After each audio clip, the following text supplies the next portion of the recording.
আচ্ছা, এখন হচ্ছে কি আমরা প্রান্তিক উপযোগ রেখা আঁকবো, ঠিক আছে। এটা হচ্ছে আমাদের শুধুমাত্র আগের মতোই, আগের ভিডিও যারা দেখেছো তারা কিন্তু পারবা। শুধুমাত্র -2টা আমরা এখানে নিব, ঠিক আছে। আমি এখন একটু পেন্সিল দিয়ে আঁকি, এই যে পেন্সিল দিয়ে আঁকবো, কারণ হচ্ছে গিয়ে কলম দিয়ে একটু সমস্যা হচ্ছে এখানে, হ্যাঁ, বেশি বেশি আঁক হয়ে যাচ্ছে, যাচ্ছে এই জন্য। আচ্ছা, আমি এখন প্রান্তিক উপযোগটা আঁকবো। এটা আমি হচ্ছে ভূমি অক্ষ দিয়ে দিব, এই যে ভূমি অক্ষ দিয়ে দিলাম। তারপর হচ্ছে গিয়ে লম্ব অক্ষ। আচ্ছা, তারপর কি আমরা এখানে শূন্য দিব, এটা হচ্ছে আমাদের এক্স, এটা হচ্ছে আমাদের ওয়াই অক্ষ। আচ্ছা, সেম আগের মতো আমরা কি করব, প্রথম দ্বিতীয় থেকে পঞ্চম পর্যন্ত দিয়ে দিব না। আচ্ছা, ওকে, পঞ্চম দিব, এখানে পঞ্চমটা দিয়ে দিই। এটা কিন্তু ভালো করে ফলো করতে হবে আমাদেরকে, ঠিক আছে। এটা খুব বেশি ইম্পর্টেন্ট, এখানে কিন্তু ভুল হয়, এইটা আঁকতে গিয়ে অনেকের ভুল হয়। সো প্রথম, দ্বিতীয়, তৃতীয়, চতুর্থ, পঞ্চম, ষষ্ঠ, এটা আমাদের লাগবে না, জাস্ট দিয়ে দিলাম। প্রথম, দ্বিতীয়,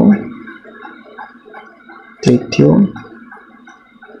চতুর্থ, পঞ্চম, ষষ্ঠ। ওকে, তারপর হচ্ছে কি আমাদের এখন এই মাপ কিন্তু লাগবে না, আমাদের লাগবে এই যে প্রান্তিক উপযোগের যে মাপ আছে, এখানে পজিটিভ মান আছে কত পর্যন্ত, 4 পর্যন্ত। তাহলে আমরা 2 করে নিতে পারি, খুব সুন্দর করে 2 করে নিব। তাহলে 2 করে আমরা একটু সেন্টিমিটারে নিই না, সেন্টিমিটারে নেই, দেখি 2 করে কটা, 4টা না। আচ্ছা, তাহলে 2, এটা হচ্ছে 2, 4, 6, 8, 10 হয়ে যাবে। ওকে, এই যে এইভাবে 2, 4, 6, 8, 10। আর আরেকটা দিতে হবে আমাদেরকে নিচে, মাইনাসটা হচ্ছে নিচে হবে, ঠিক আছে। তো এটার জন্য আমরা এখানে এই টানটা দিয়ে দেবো, ঠিক আছে। এটা হচ্ছে আমাদের -2 এর মাপটা, ঠিক আছে। এটা হচ্ছে +2, এটা আমাদের লাগবে না, এটা লাগবে 4, 2, 4, তারপর কত, এখানে আমি ইংলিশে লিখতেছি, যাই হোক 6, 8, 10, ঠিক আছে। আচ্ছা, তারপর সব কিছু সেম ছিল আগের মতোই, আগের প্রান্তিক উপযোগের মতো, জাস্ট ক্রমসমানের জন্য আমাদেরকে নিচে মাইনাসটা দিতে হয়, -2টা বা মাইনাস যে ঋণাত্মক মানগুলো এইভাবে দেখাবা, ঠিক আছে।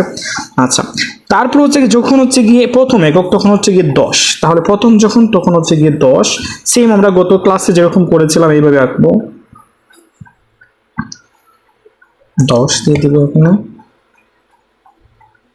তারপর হচ্ছে গিয়ে যখন দ্বিতীয়, তখন হচ্ছে 8, তাহলে দ্বিতীয় যখন, তখন হচ্ছে 8, এটা আমরা আগে উপরে তুলে ফেলি।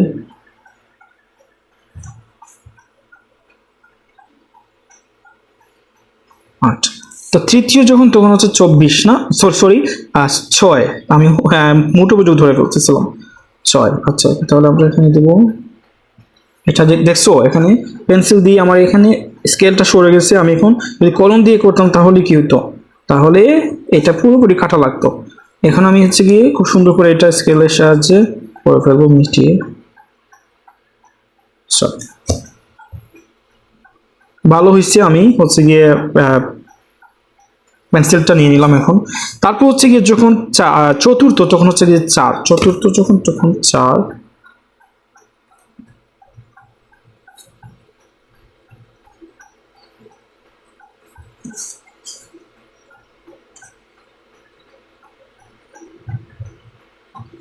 ওকে, এখন হচ্ছে কি পঞ্চম যখন, পঞ্চমে কিন্তু আমার হচ্ছে কি -2 না।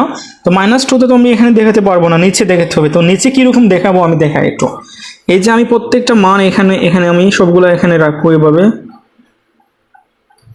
তো এটা আমরা যেহেতু এটা কম আছে না, এটা আমরা এভাবে লাগাবো, দেখো এখানে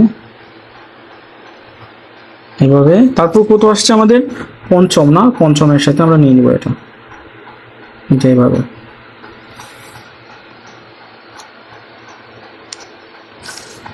এইভাবে নিয়ে তারপর হচ্ছে কি আমরা এই যে আছে না, এটা আমরা এভাবে যোগ করে দেবো, এই যে এটা, ঠিক আছে। তো এটা হচ্ছে আমাদের MU রেখা বা কার্ভ, ঠিক আছে। আচ্ছা, ওকে।